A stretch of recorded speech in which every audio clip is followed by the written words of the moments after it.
hindi na kami mag-aalalang lumabas ng bahay. Dahil bakunado na kaming magkakaibigan, mas enjoy na tuwing magkikita-kita. Salamat sa bakuna, palatanda ako makapagsisimba. Wala na ding takot tuwing bonding time ng buong pamilya. Press bakuna na para pwede na ulit ang buhay na masaya at walang pangamba. Libre lang magpabakuna. Magtanong kayo sa inyong health center o sa lokal na pamahalaan.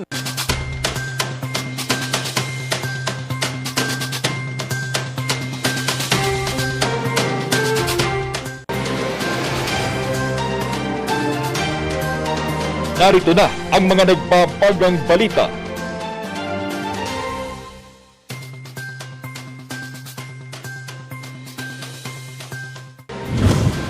Mga turista pwede na magpa-booster shot sa Baguio City. Mga nagpositibong let examinee pwede pa rin makapag-exam sa Hunyo. Surprise inspection isasagawa sa mga business establishment sa Baguio City. Frontal system, inaasahang patuloy na magpapaulan sa Hilagang Luzon. Selebrasyon ng Chinese New Year sa Baguio City tuloy pa rin.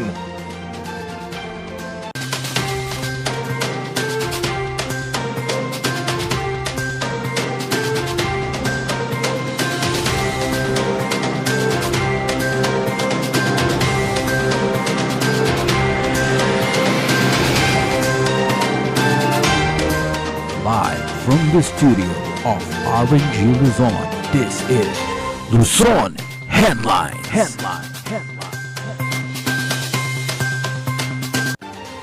Naimbag ng Malem Amyanan na Luzon, hatid namin ang mga mainit na balita.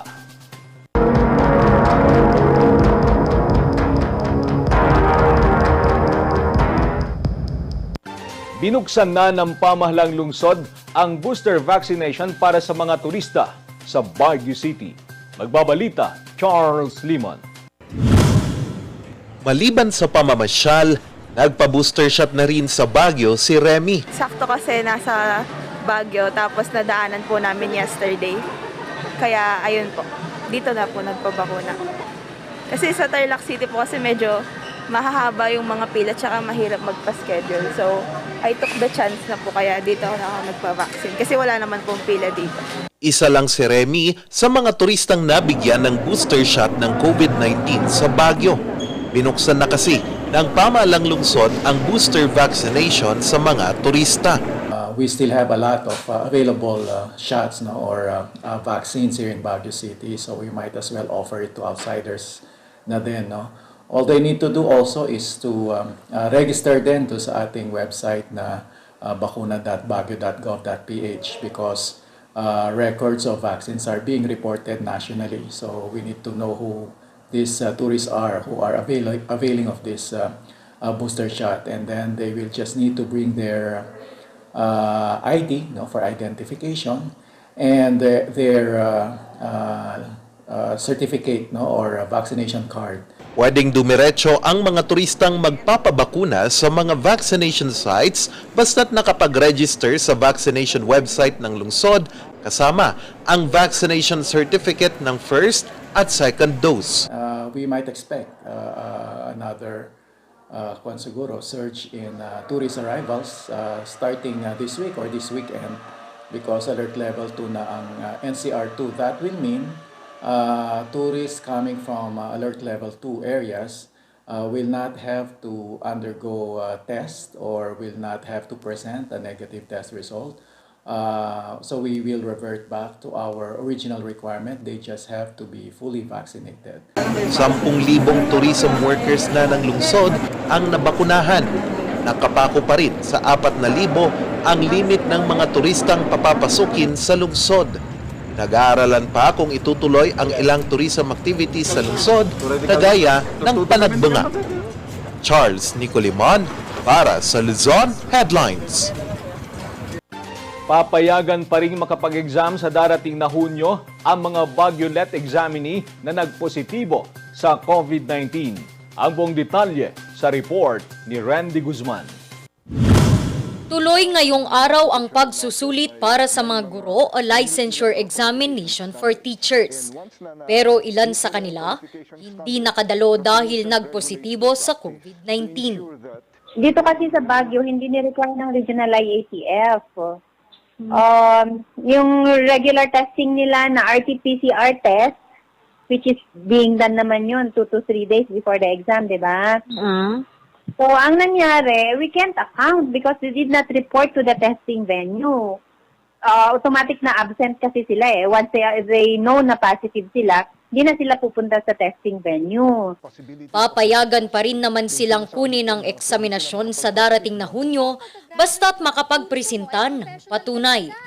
Yes, we have our guidelines na in case na for health reasons, including na yung nag-positive or may mga ibang concern like buntis, kasi hindi naman sila allowed talaga mag-take ng exams. They just write us, gumawa sila ng letter nila, request letter, and proof ng kanilang health reasons, then email to us for us to include sa next, sa June exam. Pati ang mga hindi nakapag-exam dahil sa mga border restrictions ay papayagan din.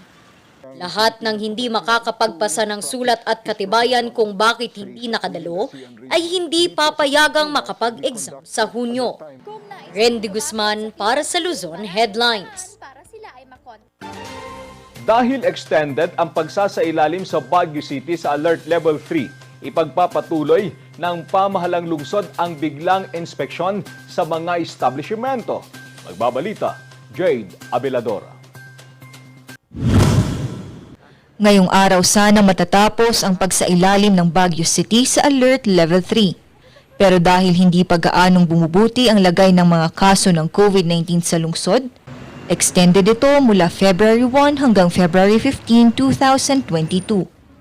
Bagamat operational pa rin ang karamihan ng mga establishmento, may mga limitasyon at health and safety protocols na kailangan sundin alinsunod sa mga patakaran ng Interagency Task Force o IATF.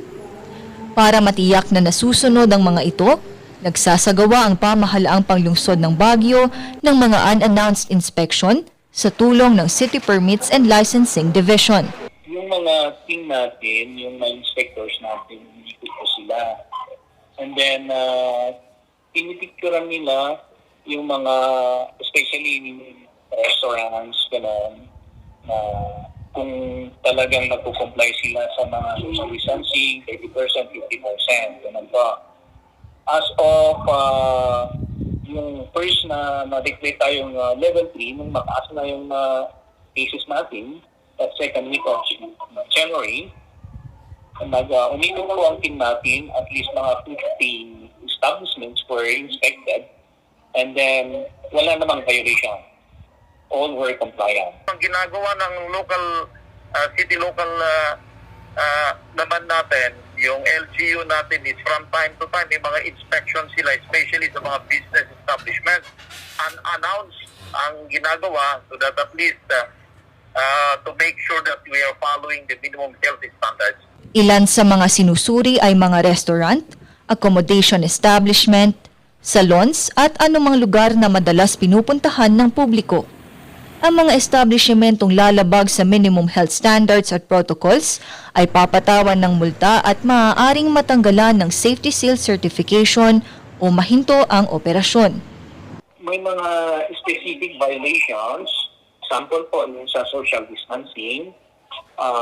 My first violation, penalty po, mga 2,018, and then second violation 4,000, third violation is 5,000 plus revocation.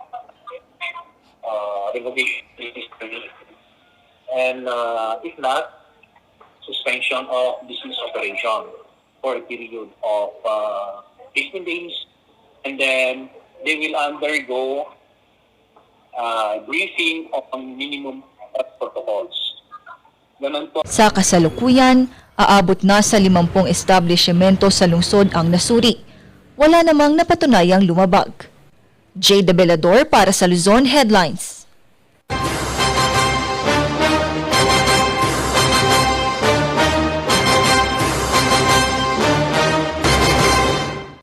Dahil naman sa bangayan ng mga pamilyang magkakalaban sa politika, 2 bayan sa Abra ang maaring mapasama sa listahan ng mga election hotspot. Magbabalik sa report, Ren de Guzman. Patuloy ang monitoring ng PNP sa sitwasyong politikal ng Abra. Wala po tayong ganun na we will favor or will put premium to one municipality because of perceived election-related incidents. Ayon sa COMELEC Abra, posibleng maisama ang bayan ng Bangged at Lagayan sa election hotspot sa probinsya. Mainit na political rivalry kayong intense political atmosphere po. Sa Lagayan po kasi, ngayon meron yung isang hindi 5 barangays na walang teachers na may gusto na mag-serve kasi natatakot sila mag-serve doon. Sa naman sa Bangged naman, ang naglalaban kasi sa mayor yung prominent na mga pamilya, 3 pamilya, Bersamin, Luna, saka yung Balira. Kaya in-expect namin na nito marinig po ang campaign doon. Dahil dito, puspusan ang paghahanda ng COMELEC Abra, PNP at AFP. Dapat walang failure of election doon sa mga presinto at kailangan kumpleto ang mga security personnel sa lahat ng presinto. Kaya ngayon, nadadagdagan at nagre-request pa kami ng dagdag na mga personnel para sa Abra.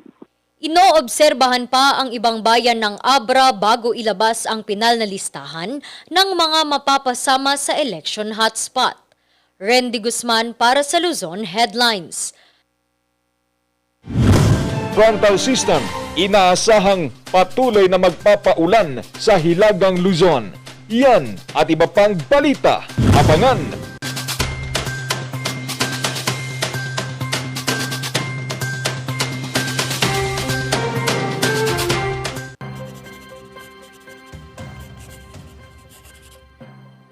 Kapag lumapit o sumabit ang kawayan ninyo sa linya, maaari po kayong makuryente. Dahil sa lakas ng kuryenteng dumadaloy sa linyang ito, ang paglapit at pagdikit ng anumang bagay na hawak ng tao tulad ng bakal, kahoy o kawayan ay maaaring maging sanhi ng aksidente o pagkamatay. Ang paalalang ito ay mula po sa NGCP.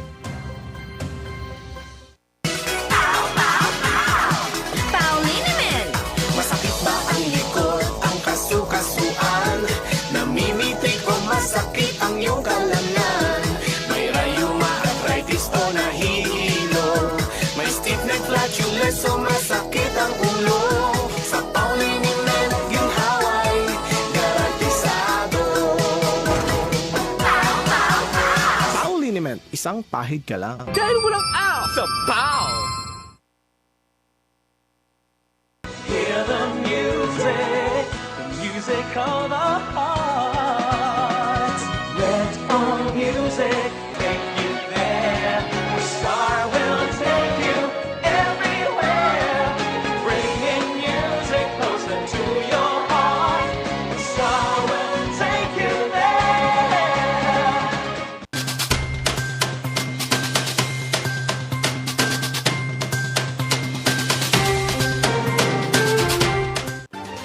Inaasahang makakaranas pa rin ng pag-ulan ang malaking bahagi ng Hilagang Luzon dahil sa frontal system.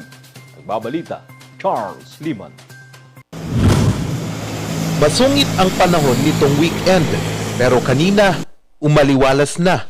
Ayon sa Pag-asa, inaasahang magtutuloy-tuloy pa ang pag-uulan. Ang weather system natin pa rin ngayon ay yung frontal system. Kaya lang nasa Central Luzon ngayon. Kaya ang inaasahan natin ngayon ay partly cloudy to cloudy skies with isolated light rains na lang due to the northeast monsoon. Inaasahang magdadala ng ulan ang frontal system o ang nagsamang malamig na hangin ng amihan at mainit na hangin mula dagat Pasipiko sa Region 2, Cordillera, Region 3 at Region 1. Ito pa rin ang rason sa nangyayaring pag-uulan noong Sabado at Linggo. Wala naman itong iniwang pinsala sa Cordillera. Pero Nagdulot ito ng pagragasa ng tubig baha at putik sa La Union. Kaya nagsagawa kaagad ang pamahalang panlalawigan ng La Union ng clearing operation sa mga apektadong kalsada. Ayon sa Pag-asa, isa lang ang inaasahang bagyong papasok sa bansa sa buwan ng Pebrero hanggang Marso habang papahina ang amihan sa Luzon. Charles Nicolimon para sa Luzon Headlines. Hindi naman nagpahuli sa pagiging modernisado ang Baguio City Public Library. Katunayan, kabakailan lang ay inilunsad ang website at integrated management system nito. Magbabalita, Jade Abeladora. Ilang dekada ng kaagapay ng mga estudyante, mga mananaliksik at mga mahihilig magbasa ang Baguio City Public Library.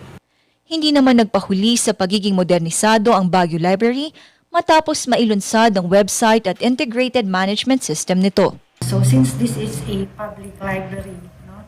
So we have to reach out through social na rin. Kasi hindi na lang yung sinasabi, merong city library, pero uso na kasi ngayon yung through technology na rin. So I guess we are geared towards that na dapat kami ina-embrace na rin ng library ang technology. Nailunsad ang website at integrated management system ng BCPL sa tulong ng Management Information Technology Division o MITD ng Baguio City.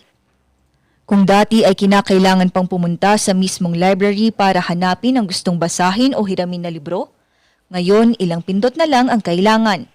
Mahahanap kasi sa website ng BCPL ang Online Public Access Catalog o OPAC. Makikita dito ang koleksyon ng mga libro na mayroon ang BCPL. So it's easier kasi parang instead of coming here na alanganin ka, check mo muna yung OPAC ng library website kung meron yung libro na hinahanap mo. So parang ganun. So aside from that, meron din doon yung mga e-resources. At this moment, yung mga iba hindi pwedeng pumunta dito sa library, kaya meron naman kaming mga na-provide na mga e-resources, pero ito yung mga open access. Ang website ay bukas hindi lamang para sa mga lokal ng Baguio, kundi maging sa mga bisita.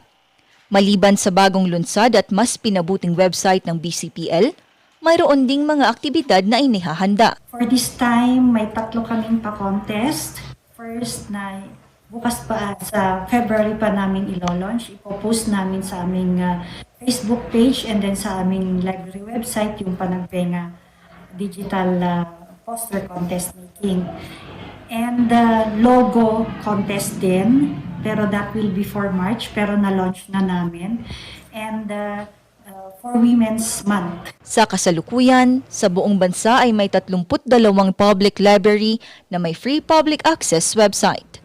Jade Abelador para sa Luzon Headlines.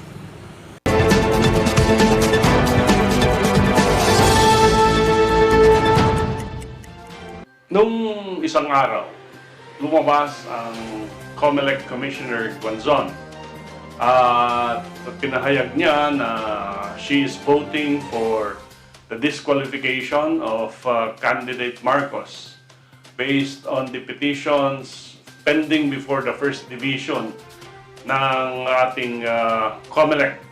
At being the chairperson of the First Division, inunahan na niya yung kanyang mga kasamahan upang ipahayag ang kanyang sariling version of her opinion dun sa disqualification process. Ano ang mga liabilities ng ating COMELEC Commissioner, assuming there are liabilities under the laws, under our procedures, under our present jurisprudence. Unang-unang nakikita natin dyan ay ang paglabag ng sub judice rule. Ang sub judice is a Latin term for under judgment. The sub judice rule is an extension of the common law rule that the proper administration of justice may and should not be prejudiced or interfered with. Ang sub judice rule, no, ang sinasabi, both parties in the case, including the judge, should not make public statements regarding a pending case to arouse public opinion. And meron tayong sinasabing media trial. And although this is a real phenomenon, it should not be allowed in the courts of law. The rules of law should prevail. And yung sub judice, yung judgment ay sinasabi natin, huwag mong ipaubaya sa public forum ang isang kaso, lalo na ang sensitive case such as the disqualification of candidate Marcos. Ayaw nating ma-influence ang public at mag-influence ang public doon sa mga huwes kung ano ang gusto nilang lumabas na opinion or decision doon sa case na yan. So, if you violate the sub judice rule, then one shall be liable for contempt of court. Okay? Sabi niya, hindi siya liable because the only way is impeachment. So, we will go into that. Under the internal rules of the COMELEC, ito yung pangalawang dahilan kung bakit she may be held liable. Under the internal rules of the COMELEC, ang desisyon ng isang division or even the COMELEC and bank should first be made in consultation with the other sitting commissioners. Meaning that prior to paglabas ni COMELEC Guanzon ang kanyang opinion, there was already a consultation meeting. At doon nga sa consultation meeting, you will notice na mukhang hindi pareho ang conclusion ng dalawa pang ibang commissioners doon sa kanyang opinion. Precisely, this infers and this implies na on the part of the two commissioners, dinismiss yung kaso for disqualification. That is why nag-iingay siya ngayon na inunahan niya yung dalawang commissioners to make it appear that that is the majority decision ng First Division. So again, very specific yung procedure in making decisions under Rule 18. At ito ay in-emphasize din ng ating Korte Suprema doon sa kaso ng Government Ezequiel Javier versus COMELEC. At dito, ang sinasabi dito sa Supreme Court decision na Section 1, Procedure in Making Decisions. The conclusions of the Commission in any case submitted to the bank or division shall be reached in consultation before the case is assigned or raffled to a member for the writing of the decision. So in other words, dito sa kasong ito, nag-usap-usap na yung tatlong commissioner, nag-usap-usap na sila kung ano ang kanya-kanyang view sa disqualification at ni-raffle or inassign kung sino ang magsusulat ng desisyon. In other words, hindi si COMELEC Guanzon ang napiling magsulat ng desisyon. In other words, yung dalawang kasama niya voted to dismiss yung petition.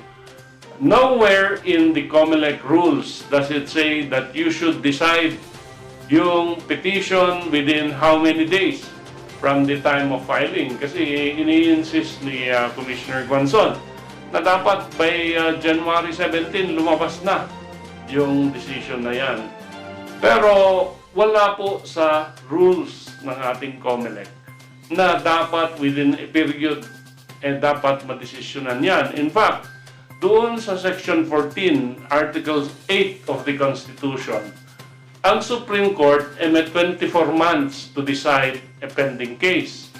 Ang sabi, yung lower collegiate courts ay merong 12 months to decide a case. Yung mga municipal trial courts level, meron silang 3 months to decide the case, and this is mandatory. Nowhere also in the Constitution na sinasabi nila na ang COMELEC cases should be decided in a matter of days. In other words, yung leeway ng mga commissioners to decide and napaka-broad. So there is no deadline for them to decide the case. And if ever there is a liability on the part of commissioner, and that is provided for yung sariling internal rules ng COMELEC under Section 29. Sabi ng Section 29, if you disturb or you misbehave during a commission hearing, or you destroy the reputation, you show disrespect towards the commission or any of its division, then you can be held in contempt by the poll body. So, it's not correct to say na ang disciplinary action lamang ng commissioner is only for impeachment dahil constitutional officer siya. Meron silang internal rules. So, of course, na-initiate na ito. Nung isang member ng First Division, sumulat na siya sa NBank to investigate the commissioner for the broadcast of his premature decision. Ito ang rules provided not only by the COMELEC but also by the Constitution.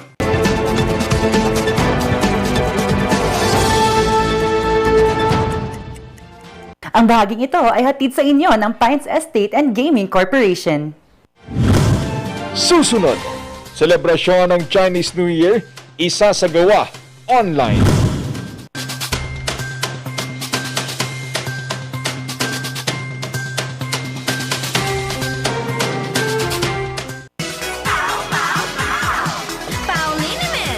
Masakit ba ang likod, ang kasu-kasuan?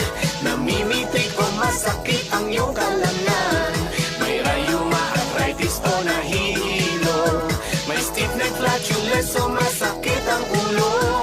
Sa Pauliniment, ginhaway, garantisado. Pauliniment, isang pahig ka lang. Dahil walang out sa POW! Hello, good morning, TG Home Builders po. TG Home Builders po? Yes po, sir. Sir, paano po umorder online ng mga hardware supplies? Yes po, sir. Madali lang naman pong mag-order through our Facebook page po. Punta lang po kayo sa facebook.com/tghomebuilders at i-message nyo na lang po kami doon at mayroon lang pong sasagot sa inyo. So, meron po tayong indoor, outdoor, tsaka meron din po tayong for kitchen, for bathroom, at mga lightings po. Sir, ang TG Home Builders po ay isang tindahan na nag-offer po ng mga finishing material. Easy to install at mas makakatipid po sila ng oras at sa pera po nila. Mas concentrated po kami sa mga modern materials. TG Home Builders! We turn houses into homes!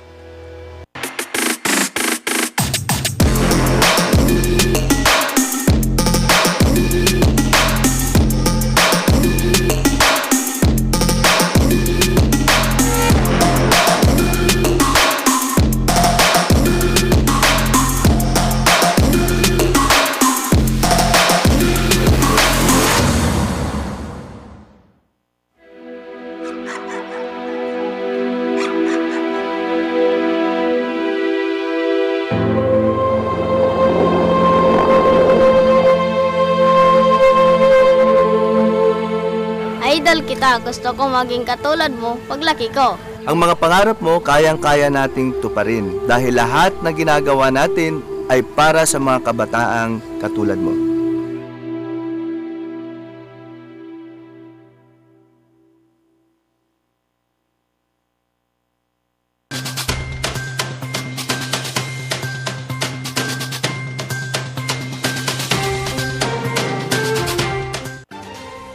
Dahil sa pandemya, isasagawa na lamang sa online ang selebrasyon ng Chinese New Year. May kwento po si Ren de Guzman.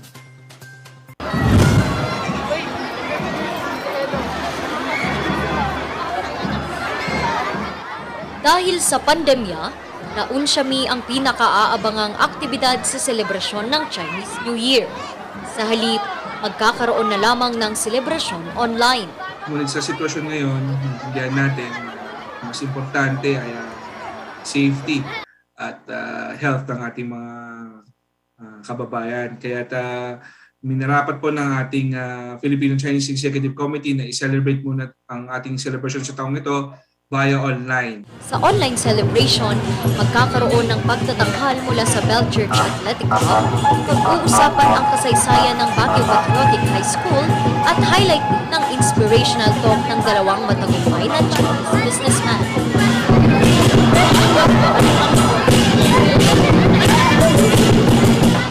Ayon kay Jeff Nang, inihalin tulad nila ang sasalubunging Year of the Tiger sa mga kababayang Pinoy.